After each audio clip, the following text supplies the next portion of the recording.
some time. For those of you who are unaware, the Battle of Los Angeles was an anti-aircraft barrage from artillery that shot into the sky over California.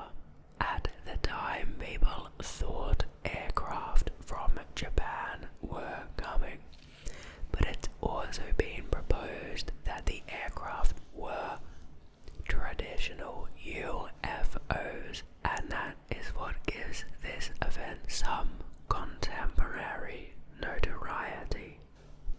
So I'd like to invite you to relax, and before we begin, I have a Patreon where you can watch all of my ASMR videos without the YouTube advertisements if you want to support me. Now, without further ado, the Battle of Los Angeles. The Battle of Los Angeles, also known as the Great Los Angeles Air Raid, is the name given by contemporary sources to a rumored attack on the continental United States by Imperial Japan and the subsequent anti-aircraft artillery barrage, which took place from late February 24 to early February 25, 1942, over Los Angeles, California. The incident occurred less than 3 months after the US entered World War II in response to the Imperial Japanese Navy's surprise attack on Pearl Harbor, and 1 day after the bombardment of Elwood near Santa Barbara on the 23rd of February. Initially, the target of the aerial barrage was thought to be an attacking force from Japan, but speaking at a press conference shortly afterward, Secretary of the Navy Frank Knox called the purported attack a false alarm. Newspapers of the time published a number of reports and speculations of a cover-up to conceal an actual invasion by enemy airplanes. When documenting the incident in 1949, the United States Coast Artillery Association identified a meteorological balloon sent aloft at 1 a.m. as having started all the shooting, and concluded that once the firing started, imagination created all kinds of targets in the sky and everyone joined in. I do find that rather comical, especially if everyone was indeed freaking out over nothing. In 1983, the US Office of Air Force History attributed the event to a case of war nerves triggered by a lost weather balloon and exasperated by stray flares and shell bursts from adjoining batteries. As an example of incompetence, the incident was derisively referred to as the Battle of Los Angeles, or the Great Los Angeles Air Raid. That does remind me of the Emu War, or the Great Emu War, and the decision to nickname it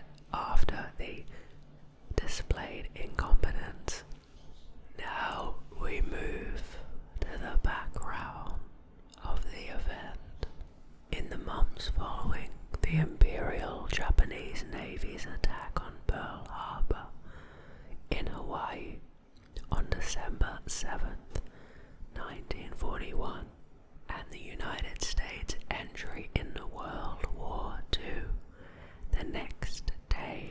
Public outrage and paranoia intensified across the country, and especially on the West Coast, where fears of a Japanese attack on or invasion of the US continent were acknowledged as realistic possibilities.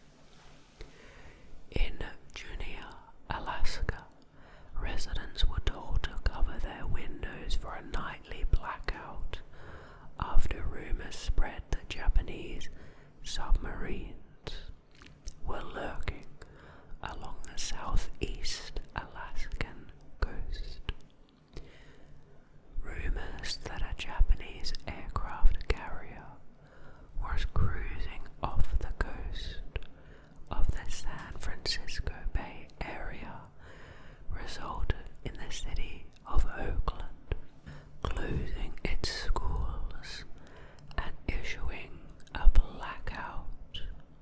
Civil defense sirens mounted on patrol cars from the Oakland Police Department blared through the city, and radio silence was ordered. The city of Seattle also imposed a blackout of all buildings and vehicles, and owners who left the lights on in their buildings had their businesses smashed by a mob of 2,000 residents. The rumors were taken so seriously that 500 United States Army troops moved into the Walt Disney Studios lot in Burbank, California, to defend the famed Hollywood facility and nearby factories against enemy sabotage or air attacks. As the US began mobilizing for the war, anti-aircraft guns were installed, bunkers were built, and air raid precautions were drilled into the populace all over the country. Contributing to the paranoia was the fact that many American merchant ships were indeed attacked by Japanese submarines in waters off the West Coast, especially from the last half of December 1941 through February 1942. Now to the alarms being raised. On the 24th of February 1942, the Office of Naval Intelligence issued a warning that an attack on mainland California could be expected within the next 10 hours. That evening, many flares and blinking lights were reported from the vicinity of defense plants. An alert was called at 7:18 p.m. and was lifted at 10:23 p.m. Renewed activity began early in the morning of the 25th of February. Air raid sirens sounded at 2:25 a.m. throughout Los Angeles County. A total blackout was ordered, and thousands of air raid wardens were summoned to their positions.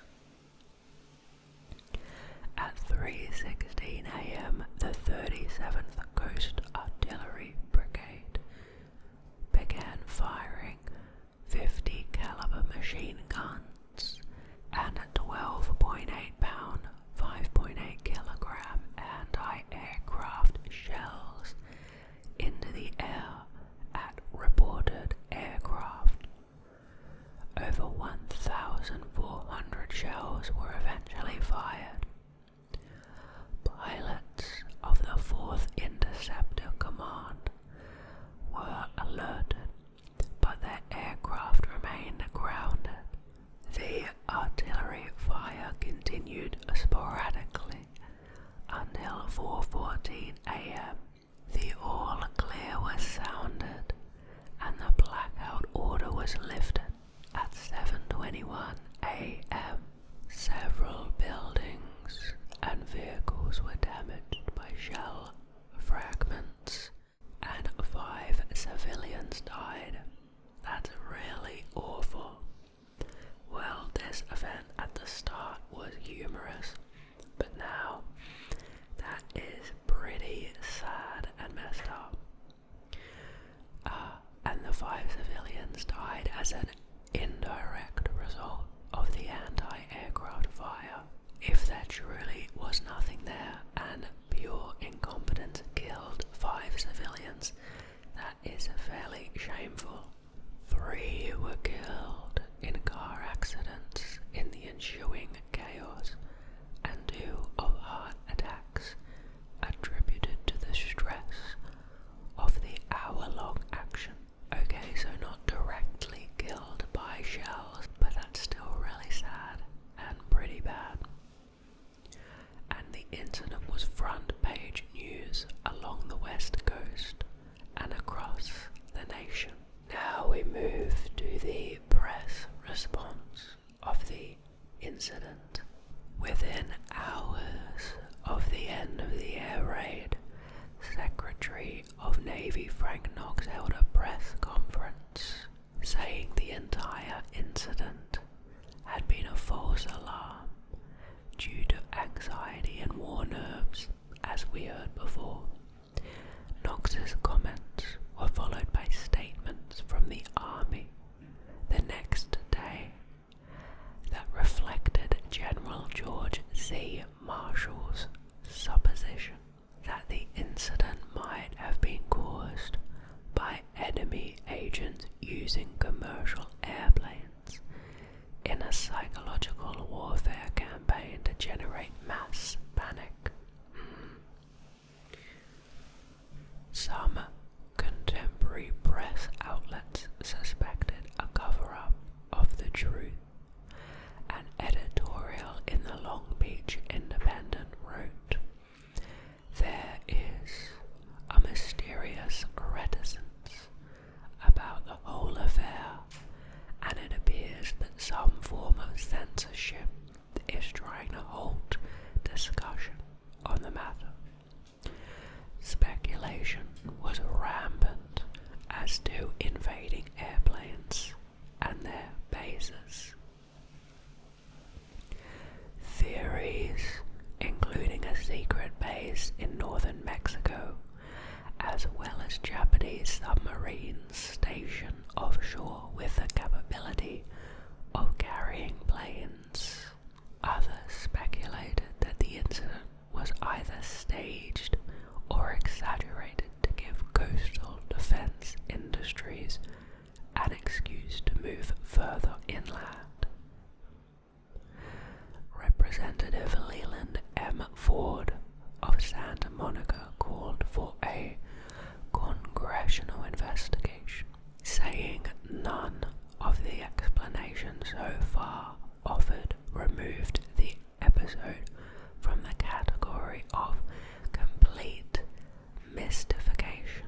This was either a practice raid or a raid to throw a scare into 2 million people, or a mistaken identity raid, or a raid to lay a political foundation to take away Southern California's war industries. Now the attribution of what actually happened. After the war ended in 1945, the Japanese government declared that they had flown no airplanes over Los Angeles during the war. In 1983, the U.S. Office of Air Force History concluded that an analysis of the evidence points to meteorological balloons as the cause of the initial alarm. That is so unfortunate that that happened and caused deaths. And now we have an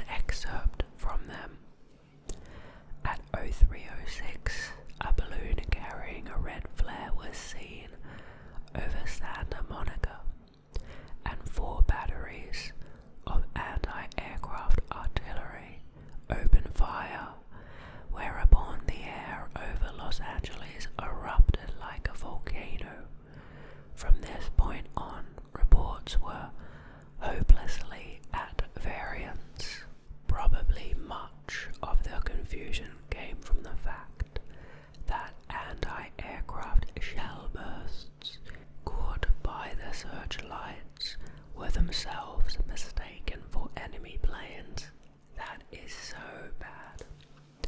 In any case, the next 3 hours produced some of the most imaginative reporting of the war swarms of planes, or sometimes balloons, of all possible sizes, numbering from 1 to several hundred, travelling in altitudes which ranged from a few thousand feet to more than 20,000, and flying at speeds which were said to have varied from very slow to over 200 miles per hour, were observed to parade across the skies.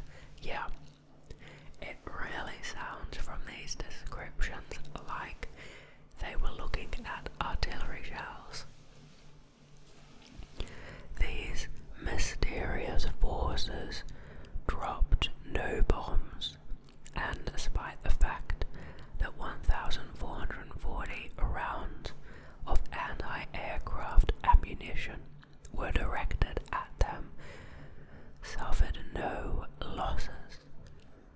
There were reports, to be sure, that 4 enemy planes had been shot down, and 1 was supposed to have landed in flames at a Hollywood intersection. The dawn, which ended the shooting and the fantasy, also proved that the only damage which resulted to the city was such as had been caused by the excitement. There was at least 1 death from heart failure, by traffic accidents in the blacked out streets, or by shell fragments from the artillery barrage. Attempts to arrive at an explanation of the incident quickly became as involved and mysterious as the battle itself. The Navy immediately insisted that there was no evidence of the presence of enemy planes, and Frank Knox announced at a press conference that the raid was a false alarm. Now to the section on ufology, and of course, naturally, if you are a UFO promoter or fan, this sounds like the perfect event to stake some claims. A photo published in the Los Angeles Times on February 26, 1942, has been featured in UFO conspiracy theories as evidence of an extraterrestrial visitation. They assert that the photo clearly shows searchlights focused on an alleged alien spaceship.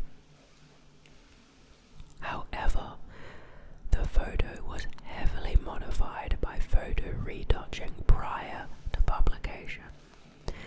Naughty. A routine practice in graphic arts of the time intended to improve contrast in black and white photos. That seems very inappropriate for journalism, but I guess we have different expectations and standards now. Times writer Larry Harnish noted that the retouched photo, along with faked newspaper headlines, were presented as true historical material in trailers for the 2011 film Battle Los Angeles. Harnish commented, "If the publicity campaign wanted to establish UFO research as nothing but lies and fakery. It couldn't have done a better job. Well, that was a really intense thing to say at the end there. Shots fired, pun intended, of course. Thank you so much for watching this video and choosing this time to hang out with me and feel relaxed and calm. I hope my voice managed to relax you, and learning about this topic took your mind off of things. So I hope that you can keep this feeling of calm and relaxation and bring it with you to whatever you're going to do now. I hope to see you very soon in another